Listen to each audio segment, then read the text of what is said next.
যে এই যে ফ্যাসিস্ট ফ্যাসিস্ট বলেন, এটা বলা ঠিক না, আমার খুব খারাপ লাগে। হ্যাঁ, ওরা তো আমাদের আত্মীয়র মতো।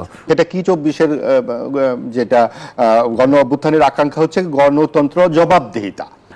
মূল কথা হচ্ছে জামাতের রাজনীতিটাই হচ্ছে এন্টি বাংলাদেশ রাজনীতি, বাংলাদেশের জন্মের বিরুদ্ধে। এটা আমাদের দুর্ভাগ্য, এটা আমাদের দুর্ভাগ্য যে হচ্ছে এখন হচ্ছে জামাতকে সাথে নিয়ে আমাদের হচ্ছে রাজনীতি করতে হচ্ছে। এটা খুব লজ্জার ব্যাপার। এবং বিএনপি যে ভাষায় বলছেন যে আওয়ামী লীগ নামের কোনো দল থাকবে না, তাদের তো খুব সুবিধা হয় তাহলে, যে প্রতিদ্বন্দ্বীহীন যদি আমরা মাঠে খেলতে পারি তাহলে একটাই গোল পোস্ট থাকবে, আমরা একাই গোল দিব। জামাত আর এনসিপি কি, তাদের রাজনীতি কোথায়?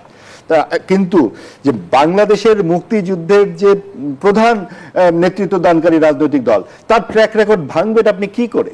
সাজিদুল হক রুবেল, আমরা দেখছি যে ইতিমধ্যে বিএনপিকে আওয়ামী লীগের সঙ্গে তুলনা করছে বিরোধী দল। যদি একটু জানতে চাই, এটি কি আসলে সার্বিক পর্যবেক্ষণ নাকি রাজনৈতিক কৌশল?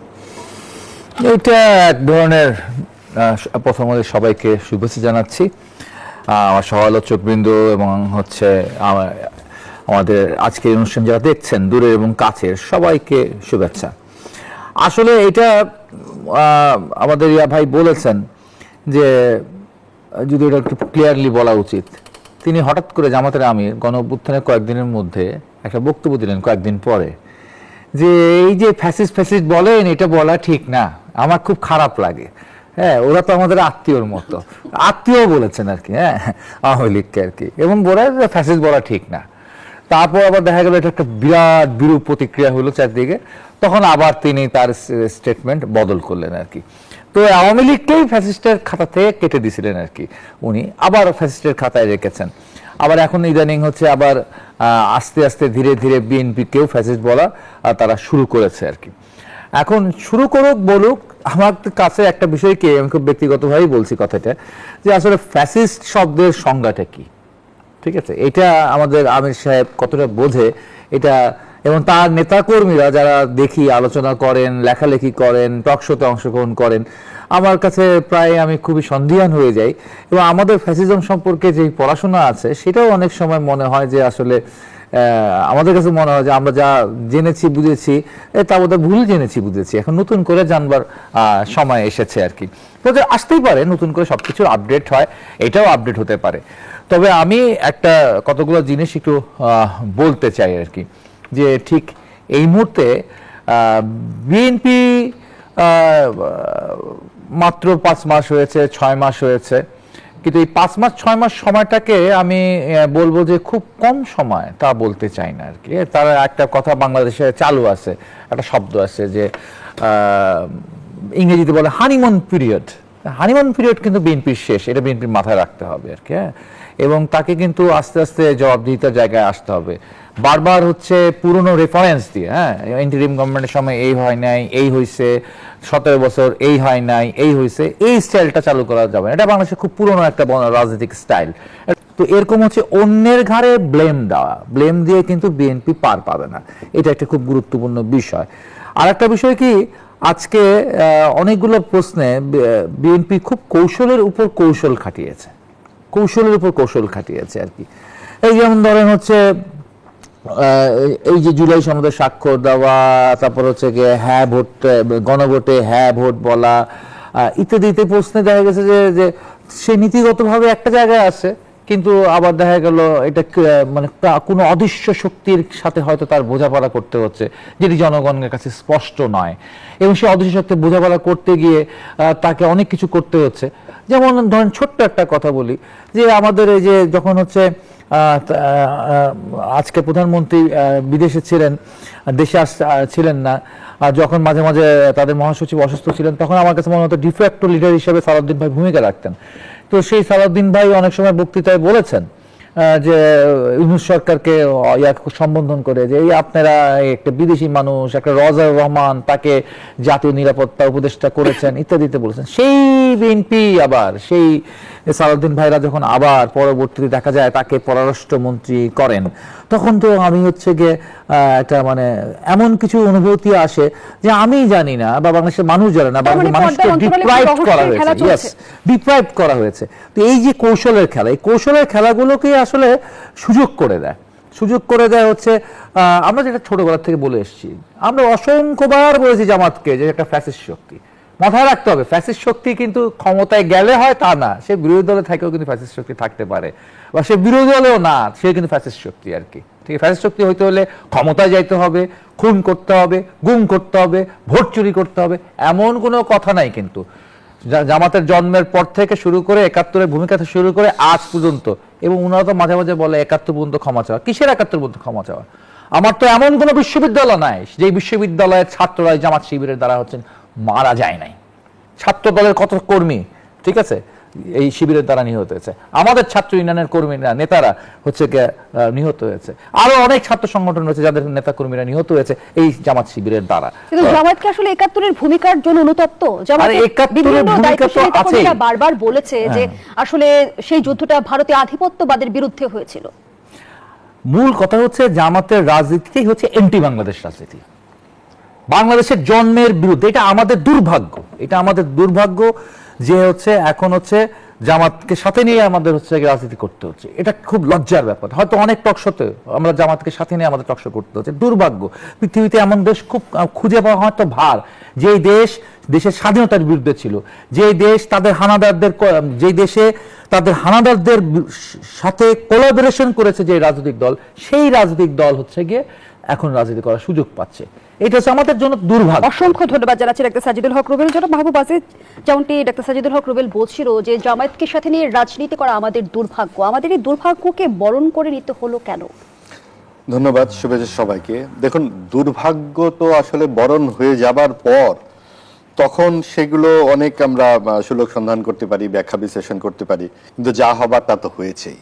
এবং সেক্ষেত্রে আমরা আসলে যেই বিষয়টিতে এখন আলোচনা করছি সেখানে যদি আমরা মনোনিবেশ করি, যে যেমন দেখুন, যেটা যদিও আপনার প্রশ্ন যেটা করেছেন সে দুর্ভাগ্য নিয়ে বলবো নাকি এটা নিয়ে? দুর্ভাগ্য নিয়ে করুন, তারপর আমি দুর্ভাগ্য যেটা হয়েছে যে এই যে রাজনৈতিক যে পরিবর্তনটা অবশ্যম্ভাবী ছিল, অর্থাৎ একটা জনরায় প্রকাশিত হলো, সেটা কি ২৪-এর যেটা গণ অভ্যুত্থানের আকাঙ্ক্ষা হচ্ছে গণতন্ত্র, জবাবদিহিতা, এই পর্যন্ত সবাই একমত। কিন্তু তারপরে যে ৮ই আগস্ট অন্তর্বর্তীকালীন সরকার দায়িত্বে এলো, তারা এসে দেখা গেল যে ডানপন্থা বা সাম্প্রদায়িক শক্তিকে উস্কিয়ে দিল, পৃষ্ঠপোষকতা করলো, এবং তাদের অনেক ধরনের রাজনৈতিক উচ্চাভিলাষ আমরা দেখতে পেয়েছি অন্তর্বর্তীকালীন সরকারের।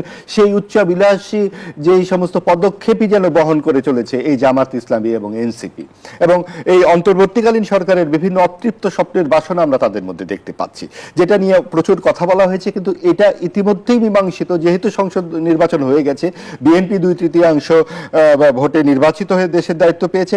এখন আসলে জনরায়ের প্রতি শ্রদ্ধা রেখেই আমাদের সামনের দিকে তাকাতে হবে। এবং সেই তাকানোর ক্ষেত্রে আপনার এই যেই প্রশ্নে আলোচনা হচ্ছিল সেই জায়গায় এসে আমি বলতে চাই যে বিএনপির রাজনীতি আরো স্পষ্ট করা দরকার। কোন দিক দিয়ে স্পষ্ট করা দরকার, যদি একটু স্পষ্ট করতেন? ৩টি দিক দিয়ে স্পষ্ট করা দরকার। ১ নম্বর ব্যাপারটা হচ্ছে যে আওয়ামী লীগের বিচার প্রশ্নে আসলে বিএনপি কি করছে। কারণ এটা যদি ঝুলিয়ে রাখা হয় অন্তর্বর্তীকালীন সরকারের মতো, না ঘটকা না ঘরকা, তাহলে কিন্তু সেই একই বিতর্ক থেকে যাবে যে আওয়ামী লীগ রাজনীতিতে কি করে অংশগ্রহণ করবে। কারণ এই সকলেই কিন্তু খুনি নয়, যারা খুনি তাদেরকে অবশ্যই বিচারের আওতায় আনতে হবে। কাজে এই ব্যাপারে অন্তর্বর্তীকালীন সরকার যেটা করেছিল সেটা আসলে এক ধরনের ধোয়াতে পদক্ষেপ নিয়েছিল, যুদ্ধাপরাধী ট্রাইব্যুনালের সাথে এটাকে মিশিয়ে দিয়ে কোনোটাই যাতে ঠিক মতো না হয়, নানান রকম একের পর এক মামলা দেওয়া হয়েছে, যে সেখানে ৪০০-৫০০ লোকের নাম দিয়ে পুরো ব্যবস্থাটাকে কেমন যেন একটা শুভঙ্করের ফাঁকির দিকে নিয়ে গেছে। তো সেক্ষেত্রে বিএনপির অবশ্যই এই ব্যাপারে আরো স্পষ্ট একটা অবস্থান নেওয়া দরকার, এবং কতদিনের মধ্যে কিভাবে বিচারগুলো হবে, ১ নাম্বার। ২ নাম্বার হচ্ছে যে আওয়ামী লীগের যে সমস্ত নিরীহ নেতাকর্মীরা আছেন, যারা সরাসরি খুনের সাথে জড়িত নন, যারা সরাসরি, এটা তো সারা দেশের অনেকেই আছেন, যারা বিনা বিচারে জেলে আছেন, ২ বছর ধরে হয়ে গেছে, প্রচুর মানুষ বিনা বিচারে জেলে আছেন, যাদেরকে বিনা বিচারে রাখা হয়েছে, তাদের ব্যাপারে একটা সিদ্ধান্ত নেওয়া দরকার। এবং অনেক গুরুত্বপূর্ণ ব্যক্তিত্বরা আছেন যারা বিভিন্ন পর্যায়ে কাজ করেছেন, ভালো কাজ করেছেন, নানান একজনের সাথে একজনের ব্যবসায়িক দ্বন্দ্ব, সেই কারণে দেখা গেছে তাকে জেলে পুরে দেওয়া হয়েছে। এবং এইগুলো অবশ্যই বিএনপি করেনি, কিন্তু বিএনপির যেহেতু দায়িত্বে আছে তাদেরকে এই বিষয়গুলোতে দৃষ্টি দিতে হবে। আরেকটা ব্যাপার হচ্ছে তাদেরকে অন্তর্বর্তীকালীন সরকারের শ্বেতপত্রের ব্যাপারেও একটা ঘোষণা দিতে হবে। কারণ আওয়ামী লীগের দুঃশাসনের ব্যাপারে অনেক কথা হয়েছে, আমরা সকলেই জানি, এবং সে অনেক কিছু আমরা গণমাধ্যমে পাই। আপনার টিআইবি রিপোর্ট থেকে অনেক ধরনের রিপোর্ট, এমনকি অন্তর্বর্তীকালীন সরকার একটা আপনাদের মনে পড়বে অর্থনৈতিক একটা কমিশনও তৈরি করেছিলেন ইফতেখারুজ্জামানের নেতৃত্বে, সেখানেও অনেক বিষয় চলেছে। কিন্তু শ্বেতপত্র কিন্তু অন্তর্বর্তীকালীন সরকারের আমলেরটা হয়নি। হামের টিকা না দেওয়াতে 900 শিশু মারা গেছে থেকে শুরু করে প্রচুর অনিয়ম, প্রচুর দুর্নীতি, প্রচুর অপ্রয়োজনীয় কাজ, যেটা নয় সেটা তারা করা। এই যে আপনি উদাহরণ হিসেবে বলা যায় যে জুলাই জাদুঘরের নামে বাংলাদেশের এত গুরুত্বপূর্ণ একটি স্থাপনাকে এইভাবে পুরোটাকেই যদি আপনি জুলাই জাদুঘর তৈরি করতে চান, এটা কি আসলেই জরুরি কিনা? এবং নয় আরেকটু যেটা আমাদের কেন্দ্রীয় জাদুঘর, সেখানেই একটা অংশে করা যেত কিনা, কারণ মুক্তিযুদ্ধ জাদুঘরও কিন্তু সরকারিভাবে হয়নি। এটা সাধারণ মানুষরাই দীর্ঘদিন ধরে করে ট্রাস্টি করে বা নিজেদের শ্রমে ঘামে এটা তৈরি করেছে। তাহলে জুলাই জাদুঘর কেন নিজেদের শ্রমে ঘামে তৈরি করা যাবে না? কাজেই এই ধরনের যে বিষয়গুলোকে, এগুলোতে বিএনপির অবশ্যই তাদের একটা সময়ে আরো পরিষ্কার সিদ্ধান্ত নিতে হবে। এবং আরেকটি বিষয় হচ্ছে সংস্কার ও প্রশাসন ব্যাপারে, প্রশাসনের দলীয়করণের যে বিষয়গুলো উঠেছে, সেখানেও বিএনপির পরিষ্কার অবস্থান নিতে হবে। এবং সংস্কার নিয়ে, যেহেতু গণভোট নিয়ে বিএনপির পরিষ্কার অবস্থান, যে 4টি প্রশ্ন আমরা জানতাম না, আমরা গণভোটের হ্যাঁ না দায়িত্ব নেব না, এটা তৎকালীন সময়ে আমাদেরকে নিতে হয়েছে। কিন্তু সংস্কার তো বিএনপির 31 দফার মধ্যেই আছে, এবং সেইখানে আপনি গুম কমিশন, মানবাধিকার কমিশন, আইন বিচার বিভাগ পৃথকীকরণ, এই বিষয়গুলো নিয়ে কেন বিএনপি দণ্ডমনা করছে? এগুলো তো আসলে গণতন্ত্রের সাথে, জবাবদিহিতার সাথে, কারণ 133টি অধ্যাদেশ পাশ করেছিল তো অন্তর্বর্তীকালীন সরকার, 97টি পাশ করেছে বিএনপি, সবগুলোই কিন্তু ডে টু ডে কাজ।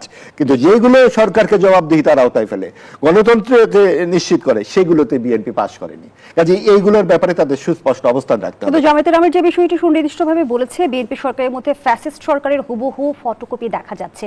ফ্যাসিস্ট কি এখন বাংলাদেশের রাজনৈতিক অভিধানে এক ধরনের, আমরা যদি বলি, কৌশলগত অস্ত্রে পরিণত হয়েছে কিনা? আমি প্রশ্নটি রাখছি জনাব মাহবুব আজিজ, যে প্রশ্নটি রেখে বিরতিতে গিয়েছিলাম। ফ্যাসিবাদ শব্দটি কি এখন রাজনৈতিক অভিধানে এক ধরনের কৌশলগত অস্ত্রে পরিণত হয়েছে কিনা? এটা আসলে আপনি একদম যথার্থ বলেছেন। শুধু কৌশলী না, এটা অপ্রয়োজনীয় ভাবে যখন তখন ব্যবহার করা হচ্ছে। কিছু সামাজিক, যেটা খুবই অ্যালার্মিং, যে 5 মাসে 631টি খুনের একটা রিপোর্ট এসেছে মানবাধিকার সংস্থা। এগুলো অবশ্যই অ্যাড্রেস করতে হবে। অবশ্যই আইন শৃঙ্খলার পরিস্থিতি উদ্বেগজনক, যেখানে চাঁদাবাজি হচ্ছে, যেখানে আপনি চট্টগ্রামের ঘটনা আছে, খুলনার ঘটনা আছে, ঢাকার ঘটনা আছে, কিন্তু একটির সঙ্গে আরেকটি মিলিয়ে দিলে তো হবে না। এটা কিন্তু বিএনপির পক্ষে থেকে এগুলো করা হচ্ছে। বিএনপির যদি উস্কানি থাকে, কেউ যদি জড়িত থাকে, সেগুলো তো গণমাধ্যমে অপ্রকাশিত থাকছে না, চলে আসছে। কাজেই আমরা এভাবে বলতে পারি না। কিন্তু কেন বলা হচ্ছে সেটা কিন্তু অবশ্যই কথা বলবার বিষয়। বলা হচ্ছে কারণ আসলে বিরোধী দলের কোনো রাজনীতি নাই। এটা এখন বর্তমানে সাধারণত সরকারের সমালোচনায় করা হয়, কিন্তু আমরা সরকারের সমালোচনা অবশ্যই করছি। এর আগের প্রশ্নেই তো বললাম যে সরকার কোন কোন জায়গায় কাজ করতে পারতো, আরো বলবার আছে। সেটা বলে আমি একটু আমার যে সময়টুকু আছে সেখানে বলি। সেটা হচ্ছে সরকার প্রধান তিনি বলেছিলেন যে বিশ্বাসী অবিশ্বাসী সংশয়ী সকলের সমান মর্যাদা এবং অধিকার থাকবে এই দেশে, এবং মুক্তিযুদ্ধের পক্ষে একটা স্পষ্ট অবস্থান ছিল বিএনপি সরকার। আপনাদের প্রত্যেকের মনে পড়বে যে 15 দিন আগে বিএনপি কি বলল নির্বাচনে জয়ের পর বিএনপি কি আদৌ কোনো শব্দ উচ্চারণ করেছে এই ব্যাপারে? আমার চোখে পড়েনি। সম্প্রতি কিন্তু বিএনপি মহাসচিব বলেছেন যে 71কে ভুলিয়ে দেওয়ার রাজনীতি করা হচ্ছে। এইটা বক্তব্য তো, কিন্তু ওনারা কি করেছেন 71কে যাতে অসম্মানিত করা না হয় তার জন্য? এবং সরকারের পক্ষ থেকে কি কখনো বলা হয়েছে যে আমাদের যা অলরেডি সলভড ইস্যু সেগুলো নিয়ে অপ্রয়োজনীয় বিতর্ক অথবা যদি কুৎসা নোংরামি করা হয় কি করা হবে? এই বিষয়গুলো নিয়ে মানে বাক স্বাধীনতা ঠিক আছে, অবশ্যই সবাই সব কথা বলবে, কিন্তু কিছু বিষয়ে, যেটা জিয়াউর রহমান, শহীদ রাষ্ট্রপতি জিয়াউর রহমানের সময় লিখিত 15 খণ্ডের মুক্তিযুদ্ধের দলিল আপনারা জানেন, সেখানে সকলের কথা অনুপঙ্খভাবে আছে। অর্থাৎ আমরা সংক্ষেপে এটুকু বলতে পারি যে মুক্তিযুদ্ধ, নারী সংস্কার, দুদক, গণমাধ্যম কমিশন, এই সমস্ত বিষয়গুলো যেগুলো অন্তর্বর্তীকালীন সরকারের সময় সংস্কার কমিশনের রিপোর্টগুলো ছিল, সেগুলো নিয়েও কিন্তু বিএনপি একটু কাজ করে, কখনোই কোনো রকম আগ্রহ দেখাচ্ছে না। নারী প্রশ্নে কেন বিএনপি তার নিজের অবস্থান নিচ্ছে না? বিএনপির পক্ষে এখন সবচেয়ে সুবর্ণ সময় এসেছে যে তারা যদি তাদের ইতিবাচক প্রগতিশীল রাজনীতিটা পরিষ্কার করে দেয়, তাহলে তো জামাতের রাজনীতি আরো শূন্য হয়ে যায়। জামাতের যে নারী অবস্থান, নারী বিরোধী অবস্থান, এটাই তো বিএনপি পরিষ্কার করে দিতে পারে, কেন করে না? ডক্টর সাজিদুল হক রুবেল, আমরা এই 6 মাসের ব্যবধানে দেখছি যে গণঅভ্যুত্থানের মতো কর্মসূচি দেওয়ার হুমকি, অনিবার্য বিপ্লবের কথা বলা হচ্ছে, ফ্যাসিস্টের কথা বলা হচ্ছে এবং বলা হচ্ছে সরকারকে 5 বছর দেশ পরিচালনার সুযোগ দেওয়া হবে না। এই যে রাজনৈতিক দলগুলো যখন মুখোমুখি অবস্থানে, সেটি গণতান্ত্রিক স্থিতিশীলতার জন্য কত বড় হুমকি তৈরি করতে পারে? সিনেমে পাকিস্তান আর কি, তাদের পাকিস্তানের একটা বৈশিষ্ট্য যে তাদের এই 75 বছর হয়েছে বোধহয় 1947 থেকে আজ পর্যন্ত একটা সরকার মেয়াদ পূর্ণ করতে পারেনি 5 বছর। ঠিক আছে, এত বছরে একটা সরকারও পাকিস্তানে মেয়াদ পূর্ণ করতে পারে না, বিশ্ব রেকর্ড আর কি অস্থিতিশীলতার আর কি। তো তাদের সিনেমায় এখনো পাকিস্তান আছে, তো সেই পরিণতিও কিন্তু আমরা দেখেছি। এবং সেই পরিণতি হচ্ছে সব মানে কি একটা মানে কি, আজকে যদি পাকিস্তান দিকে তাকান, আজকে পাকিস্তান ভেঙে যাচ্ছে, তার সবচেয়ে বড় প্রদেশ বালুচিস্তান, সে নিজের স্বাধীনতা ঘোষণা করেছে। এমনকি জম্মু কাশ্মীর মানে পাকিস্তান নিয়ন্ত্রিত যে জম্মু কাশ্মীর, তারা হচ্ছে তাদের স্বাধিকার নিয়ে তারা বিশাল লড়াই করতেছে এবং ইতিমধ্যে মানে হাজার খানেক মানুষকে তারা গুলি করে হত্যা করছে। অর্থাৎ জুলাই মাসে আমরা যেমন হচ্ছে 24 সালে আমাদের ছেলে মেয়েদেরকে হত্যা করেছিল, জম্মু কাশ্মীর পাকিস্তান নিয়ন্ত্রিত কাশ্মীরে এই শাহবাজ সরকার গুলি করে মারছে সাধারণ কাশ্মীরিদেরকে। তো এই রকম একটা বজ্রঘট হয় যখন অস্থিতিশীল একটা পরিস্থিতি তৈরি হয়, তাদের সিনেমায় পাকিস্তান আছে। আমি তবে এখানে একটা কথা আমার একটু স্মরণ করে দিতে চাই সবাইকে, যে আমাদের এই আমির সাহেব, আমির জামাত বলে ওরা, আমির সাহেব বললেন আর কি আরো একবার বিপ্লব আমাদের করতে হবে। তখন আমার খুব হাসি লাগছিল, আপনি বিপ্লবটা কবে করলেন? আপনি কবে বিপ্লব করছেন? তবে সেই ক্ষেত্রে আমরা যেটা মনে করি যে হচ্ছে জামাত কখনোই কোথাও কোনো দেশে কোনো বিপ্লব করতে পারে নাই এবং স্বনামে কোনো গণঅভ্যুত্থান অবশ্য সবসময় স্বতঃস্ফূর্ততার মধ্যে কোনো বড় কার্যকর আন্দোলন জামাত করতে পারেনি। ফলে এই যে আরো একবার বিপ্লব করতে হইবে, এই বিষয়টা না মানে আমার কাছে মনে হচ্ছে যে তিনি অনেক রকম অতিরিক্ত উক্তি করে আসছেন, এটাও একটা তার অত্যুক্তি। অসংখ্য ধন্যবাদ জানাচ্ছি সাজিদুল হক রুবেল। আমরা যেমনটি দেখতে পেলাম, দুবাইয়ের কারাগার থেকে জামিনে মুক্তি পেয়েছেন বেনজির এবং পারিবারিক সূত্রে তথ্য মতে ইউরোপের একটি দেশে যাওয়ার চেষ্টা করছেন তিনি। এই যাত্রায় বেনজির পার পেয়ে গেল কি? বেনজির তো পার পেলই দেখলাম, ঠিক আছে, কিন্তু আমাদের কাছে মজার ব্যাপার হচ্ছে সংসদে দাঁড়িয়ে যে বিবৃতিটা দিয়েছিলেন, হ্যাঁ, সেই বিবৃতিটা তো ভুয়া হয়ে গেল। কেন হলো এটা আমি জানতে চাই আর কি। ঠিক আছে, এটা খুব গুরুত্বপূর্ণ বিষয় আর কি। তো এর মানে আমরা বেনজিরের গ্রেপ্তার নিয়েও যে বয়ানটা শুনছিলাম বাংলাদেশে বসে আর কি, আবার আমরা বাইরের বিভিন্ন সংবাদ সংস্থা থেকে যে খবরগুলো পাচ্ছিলাম, দুটো কিন্তু মিলতেছিল না। এটা দেখানো হচ্ছিল যে এটা বাংলাদেশের একটা ক্রেডিবিলিটি, বাংলাদেশ পুলিশের একটা ক্রেডিবিলিটি, কিন্তু পরে দেখছি যে এটা বাংলাদেশ পুলিশের কোনো ক্রেডিবিলিটির ব্যাপার ছিল না, এখানে ইন্টারপোলেরও তেমন কোনো ব্যাপার ছিল না। তো তারপরে এই যে অতিরিক্ত কথা, তো আসলে শুধু আমির বলে না, অতিরিক্ত কথা আমরা অনেকেই বলি, বললে পরে কিন্তু একটু এইরকম বিব্রতকর অবস্থায় পড়তে হয় আর কি। তবে আমি দুটো কথা একটু বকুল ভাইকে একটু বলবো। বকুল ভাই প্রথম পর্বে একটা কথা বলেছেন যে এখন তো বিএনপিকে ফ্যাসিস্ট বলার কোনো প্রয়োজন নাই, কারণ অনেকগুলো বলতে গিয়ে একটা কথা বলছেন যে গায়েবী মামলা এখন আর হচ্ছে না। আরেকটা কথা বলছিলেন আচ্ছা যে তার দ্বিতীয় পর্বের আলোচনা যে আওয়ামী লীগ নামে কোনো দল নেই, আওয়ামী লীগ নামে কোনো দল থাকবে না। এই যে দুটো কথা যখন বলবেন আর কি, এই দুটো কথার মধ্যে আমি একটা ইন্টারলিঙ্ক করি। গায়েবী মামলা এখন কিন্তু হচ্ছে, ইউনূস সাহেবের সময় থেকে গায়েবী মামলা চলতেছিল, আর প্রকট আকারে চলতেছিল। একটা মার্ডারের জন্য 400 জন 500 জনও হচ্ছে গিয়ে আসামি হচ্ছিল।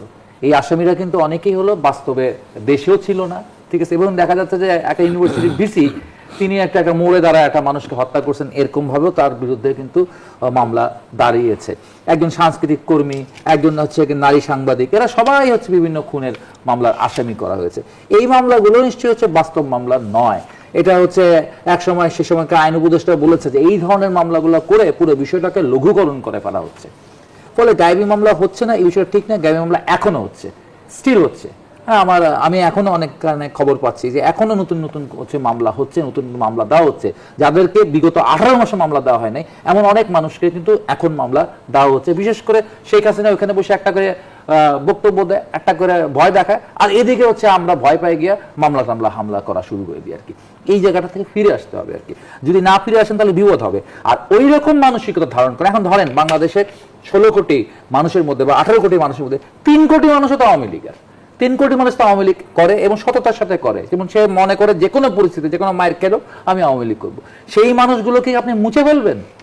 সেই মানুষ যদি মুছে ফেলার চেষ্টা করেন তো তাহলে আপনাকে এখনো ক্লিনজিং করতে হবে।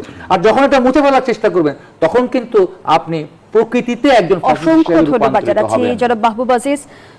দেশের সার্বিক আইন শৃঙ্খলা পরিস্থিতি সম্পর্কে স্বরাষ্ট্রমন্ত্রী বললেন, গত ৫-৬ মাসের পরিসংখ্যান বিশ্লেষণে দেখা গেছে তুলনামূলকভাবে অপরাধ ও নাশকতার ঘটনা কমেছে, কিন্তু পরিসংখ্যান বলছে ভিন্ন চিত্র এবং আমরা দেখছি যে মব সহিংসতার ঘটনা অব্যাহত রয়েছে। নতুন করে আমরা দেখছি যে মব তৈরি করে বিরোধী দল দমনের এক ধরনের অভিযোগ উঠেছে। সার্বিক বিষয়গুলো নিয়ে কি বলবেন? দেখুন, মবের যেই ব্যাপারটি, এটা তো অন্তর্বর্তীকালীন সরকারের একেবারে প্রধান চিহ্ন হয়ে দাঁড়িয়ে আছে এখনো, এবং সেটাই হঠাৎ করে সমাজ থেকে একেবারে অনুপস্থিত হয়ে যাবে এটা বলা যাবে না। কারণ এটা প্রথম থেকে আমরা শুনে এসেছি সংসদে এবং সংসদের বাইরে তাদের প্রধান নেতারা কিন্তু বলেছেন যে মব সন্ত্রাসকে প্রশ্রয় আমরা দেব না। কিন্তু যখন এই সমস্ত ঘটনাগুলো ঘটছে তখন আমাদেরকে বুঝতে হবে যে সমাজে রাজনৈতিক যে একটা সংস্কৃতি আছে সেটাকে যদি জোরপূর্বক স্থানান্তরিত করবার চেষ্টা করা হয় সেটা কিন্তু নানান রকম অস্থিরতা তৈরি করবে। যেটা ভাই বললেন যে আপনি ৩ কোটি মানুষকে সমাজ থেকে বের করে দিবেন, এবং বিএনপি যে ভাষায় বলছেন যে আওয়ামী লীগ নামের কোনো দল থাকবে না, তাদের তো খুব সুবিধা হয় তাহলে যে প্রতিদ্বন্দ্বীহীন যদি আমরা মাঠে খেলতে পারি তাহলে একটাই গোল পোস্ট থাকবে, আমরা একাই গোল দিব। জামাত আর এনসিপি কি, তাদের রাজনীতি কোথায়? কিন্তু যে বাংলাদেশের মুক্তিযুদ্ধের যে প্রধান নেতৃত্ব দানকারী রাজনৈতিক দল, তার ট্র্যাক রেকর্ড ভাঙবেন আপনি কি করে? এবং যেহেতু আপনি তার ট্র্যাক রেকর্ড ভাঙতে পারবেন না, সেহেতু অন্তর্বর্তীকালীন সরকারের সময় আমরা দেখেছি যে আওয়ামী লীগ ছাড়াই যাতে নির্বাচন হয় তারা নিজেরাই সেই সিদ্ধান্ত নিয়ে ফেললেন। তারা তো জনগণের হাতে সেই জায়গাটি দিতে পারতেন যে হ্যাঁ আপনারা ভোট দিন, তখন লাল কার্ড এসে যেত। নিশ্চয়ই তখন মানুষের প্রচন্ড ক্ষোভ ছিল, এখনো আছে, কিন্তু যতদিন যাবে ক্ষোভ কিন্তু অনেকটাই প্রশমিত হয়ে যায়। কাজেই সেই ক্ষোভ প্রশমের আগেই বিএনপির উচিত বিচার কার্যটা করে ফেলা। ধন্যবাদ জানাচ্ছি। একটি লাইন শেষ করি, অন্তর্ভুক্তিমূলক সমাজের আকাঙ্ক্ষা মানে সকলকে নিয়ে এক সমাজে থাকবার চেষ্টা। আমার ভিন্ন মত যার সাথে আছে তাকেও আমার সমাজে সমান মর্যাদা রাখতে হবে।